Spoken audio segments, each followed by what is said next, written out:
It was supposed to last 90 minutes. It lasted 15 hours. 99 Americans were trapped in the most dangerous city on Earth. And 2 men, knowing they would not survive, chose to go in anyway. 1992, Somalia. A famine was killing hundreds of thousands. America went to feed them. Nobody told them what was waiting. Warlord Mohamed Farrah Aidid controlled Mogadishu through terror. On June 5, 1993, his men killed 25 UN peacekeepers in a single ambush. President Clinton had one response. He sent the most elite soldiers America had. Rangers. Delta Force. The 160th SOAR. Task Force Ranger. Task Force Ranger arrived in August 1993. Their mission, capture Aidid. 6 raids. 6 times they went in. 6 times Aidid escaped. General Garrison commanded Task Force Ranger. Every failed raid made him more determined. On October 3rd, the 7th chance arrived. Intelligence confirmed it. 2 of Aidid's top lieutenants would meet at the Olympic Hotel. 3 p.m. October 3rd, 1993. The mission was called. The plan was simple. Fast in, fast out. 90 minutes maximum. Nobody imagined what the next 15 hours would bring. 3:32 p.m. One word on the radio, Irene. 160 soldiers moved. 16 helicopters lifted off. The city of Mogadishu had no idea what was coming. But Mogadishu knew. Before the helicopters reached the target, burning tires were already lit across the city. Aidid's warning system had activated. 3:42 p.m. Delta Force hit the Olympic Hotel. Rangers on all 4 corners. 24 of Aidid's men captured in minutes. The mission was already a success. Then Private Todd Blackburn missed the rope. Fell 70 feet from his helicopter. First casualty before the extraction even began. The ground convoy moving to extract the prisoners hit a wall of enemy fire. Thousands of armed fighters pouring into the streets from every direction. Ranger Lieutenant Larry Perino turned his chalk toward the target. He described it as turning into a wall of lead. RPGs going up and down the street. 4:20 p.m. 40 minutes into the mission. Black Hawk Super 61 piloted by Cliff Walcott was hit by an RPG. Both pilots killed instantly. The helicopter crashed into a residential alley. Soldiers on the ground watched it happen. Larry Perino said one thing: "We are not leaving. We need to get to that crash site." Aidid's militia surrounded the crash site immediately. Megaphones in the streets. "Come out and defend your homes." Thousands responded. 2 snipers alone defended Super 61. Staff Sergeant Daniel Bush and Sergeant Jim Smith. 2 men against hundreds. MH-6 Little Bird Star 41 landed under fire to rescue the wounded. Co-pilot Keith Jones ran out under fire carrying the wounded. A decision that saved a life. 90 Rangers and Delta operators fought their way to Super 61. Every alley, every rooftop, enemy fire. The most brutal urban combat since Vietnam. 4:40 p.m. 20 minutes after Super 61 fell, Black Hawk Super 64 piloted by Michael Durant took an RPG hit. Second helicopter down. Durant crashed with a broken back. Unable to move. He could hear the crowd coming. He thought, "They are on their way and they are going to kill me." Above the crash site in a circling Black Hawk, 2 men watching. Master Sergeant Gary Gordon. Sergeant First Class Randy Shughart. They requested permission to insert twice. Both denied. They requested a 3rd time. Permission granted. They both knew what that meant. Gordon and Shughart fast roped into the Super 64 crash site. 2 men. Hundreds of enemy. They moved Durant to safety and began to fight. Gary Gordon ran out of ammunition. He gave his pistol to the wounded pilot Durant. Told him to survive. Then went back out to fight. He was killed moments later. Randy Shughart fought on alone after Gordon fell. He was killed by the overwhelming force. 2 men. 2 Medal of Honors. 1 pilot saved. Michael Durant, broken back, alone, surrounded, was captured. He would spend 11 days as a prisoner. He survived because 2 men chose to die. Sunset over Mogadishu. 99 Americans trapped. Night falling. Ammunition running low. The longest night had just begun. Little Bird helicopters flew strafing runs through the night. Miniguns protecting trapped soldiers below. Tracers lighting up the Mogadishu darkness. Corporal Jamie Smith, 21 years old, hit in the femoral artery. Medic Kurt Schmid worked through the night. He could not be saved. Soldiers broke into Somali homes for cover, fighting through walls, through darkness, through exhaustion, running on nothing but will.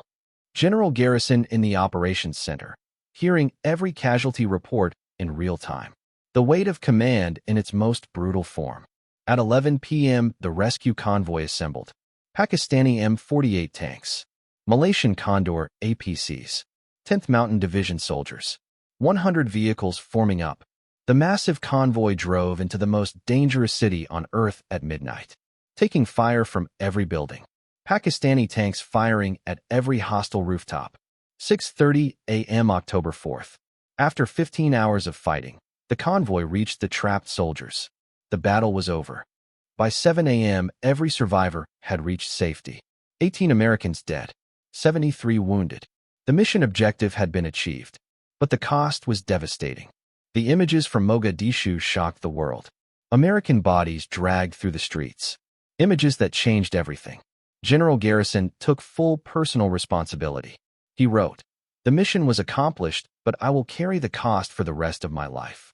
Gary Gordon and Randy Shughart, the only two men to receive the Medal of Honor for the same battle since Vietnam.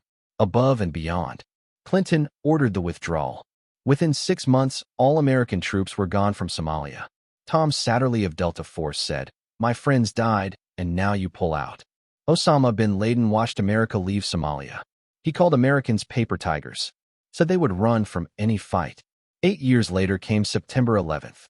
The lessons of Mogadishu rewrote American urban warfare doctrine. New helicopter tactics, new rescue procedures, new quick reaction protocols. Every urban battle America fought after Mogadishu, Fallujah, Ramadi, Mosul, was shaped by what went wrong on October 3, 1993. Aidid, the man the entire mission was built around, was never captured by Americans. He died in 1996 in an internal Somali conflict. Mark Bowden spent years with the survivors. His book Black Hawk Down, published 1999. The real story finally told. A New York Times bestseller. Ridley Scott's film brought the story to the world in 2001. USASOC supported the production. To honor the men. To make it real. In 2021, the Army upgraded 60 medals from Mogadishu. 58 Silver Stars. Justice arriving 28 years after the battle. The rotor of Super 61 sits in a museum in Fayetteville, North Carolina today. People stand before it in silence, not knowing the full story of what it cost. 18 names. 18 men. Ages 19 to 35. Rangers, Delta Force, helicopter crews. They went to feed starving people in a country most Americans could not find on a map. They did not come home, but they held. They fought. And they never, not once, left a man behind. Corporal Jamie Smith, 21 years old. His medic fought for hours.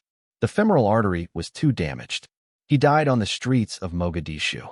The rescue convoy finally broke through. Pakistani tanks leading. The trapped soldiers hearing the engine sounds. After 15 hours, help had arrived. Soldiers loaded the wounded into armored vehicles. Some carried on stretchers, others walking on pure adrenaline and nothing else.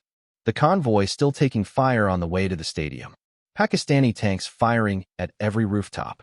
Streets filled with smoke and wreckage. Some vehicles accidentally left soldiers behind. Men running through Mogadishu streets on foot toward the stadium. Brad Thomas, 4 of us this morning. 2 are gone. 1 Cobra helicopters covering the retreating convoy. Rockets and guns firing at enemy positions and buildings along every street. 6:30 a.m. October 4th. The convoy reached Mogadishu Stadium. The battle was over. 15 hours and 18 dead Americans later. Over. By 7 a.m., every survivor was safe. Medics working on 73 wounded. The full scale of what happened becoming clear for the first time. The images hit TV screens worldwide. American bodies dragged through Mogadishu streets. The world stopped and stared. Michael Durant in captivity. Broken back. Alone in a room.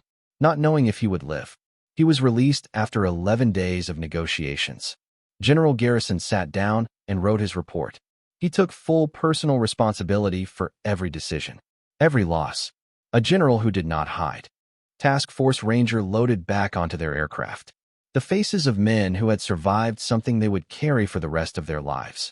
Master Sergeant Gary Gordon. Delta Force sniper. He saw a pilot alone and surrounded. He chose to go in. He did not come back. Medal of Honor. Sergeant First Class Randy Shughart. He fought beside Gordon until the end. Two men making the same impossible choice. Medal of Honor. Chief Warrant Officer Cliff Walcott. Call sign Elvis. Super 61. Killed when his Black Hawk was shot down. His body recovered by men who fought all night to reach him. Chief Warrant Officer Michael Durant. Super 64. Survived with a broken back. Captured. Released. Alive today because two men chose to die for him. Corporal Jamie Smith. Ranger. 21 years old. His photograph in his uniform. His medic never stopped trying. Some wounds cannot be closed. 18 names. Read them slowly. Every name a full life. A family. A future that never came. The heaviest list in American military history since Vietnam. Delta Force operator Tom Satterley came home. Got to his kitchen. His wife asked how the deployment went. He broke down completely. The invisible war never ends. Brad Thomas is a musician today. He gives his royalties to charities helping first responders. Some men process war by giving. He chose to give. Somali woman Halima was at a school with 20 children when the battle started. They huddled on top of her. She ran barefoot as helicopters flew overhead. Somali girl Ifra lost her eyesight from the battle. Her mother said, "There is nothing worse than losing the eyes." She was just a child. In 2021, the Army upgraded 60 medals from Mogadishu. These soldiers waited 28 years. Some did not live to see the recognition. The soldiers of 3rd Platoon were forgotten for 29 years. Medic Ed Rickard built a motorcycle tribute to his paralyzed comrade. Some brotherhood never breaks. The Medal of Honor for Gordon and Shughart. The only two men to receive it for the same battle since Vietnam. Two words on both citations, above and beyond. Michael Durant speaks about Gordon and Shughart whenever he is asked. The men who died so he could live. A debt no man can ever repay. President Clinton watched the footage from Mogadishu on television. The same footage the whole world was watching. His approval rating collapsed overnight. The U.S. Senate erupted. Senators demanded answers. The footage of American bodies played on screens in Congress. Politicians who had sent men now had to explain why. Clinton announced the withdrawal. All U.S. forces out of Somalia within 6 months. The humanitarian mission that became a military disaster was officially over. Tom Satterley of Delta Force. Enraged by the withdrawal order. "My friends died. Now you pull out. That is a waste. That is a betrayal." He was not alone in feeling that. March 1995. The last UNUSM forces left Somalia. The country fell back into the chaos it had been in before. The famine returned. The warlords returned. Osama bin Laden watched America leave Somalia. He told his followers, "America runs from any real fight." Call them paper tigers.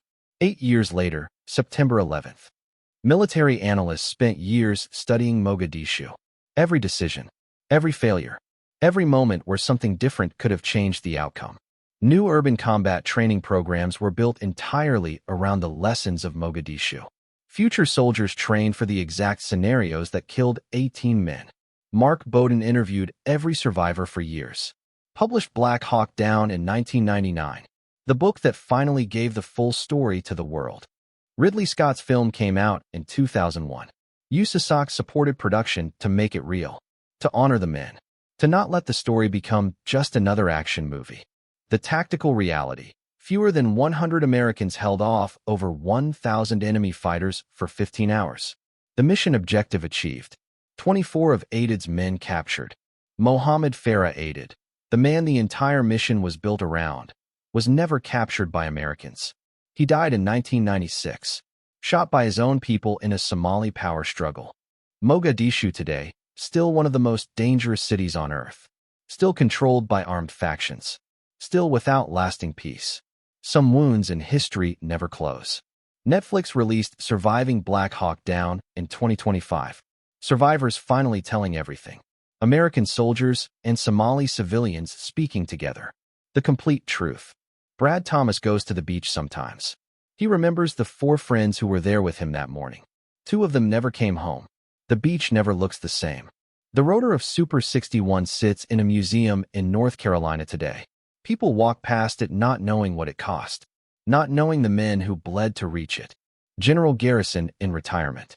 He said he would carry the weight of that day for the rest of his life. A commander who never hid from his responsibility. 18 names on the memorial. Ages 19 to 35. Rangers, Delta Force, helicopter crews. Americans who died in a country most people still cannot find on a map. What changed after Mogadishu? New helicopter protection protocols, better urban warfare training, faster rescue procedures. 18 deaths rewrote how America fights. Gordon and Shughart's Medal of Honor in glass cases. Above and beyond. For words that describe two men walking into certain death. For one man they had never met. Michael Durant is alive today. Gordon and Shughart are not. He speaks about them every chance he gets. Because some stories must never stop being told. The streets of Mogadishu at sunset today. Quiet on the surface. Under those streets somewhere. The echoes of October 3rd, 1993. A night that changed American military history forever. 18 names. 18 men. They went to feed starving children in a broken country. They did not come home.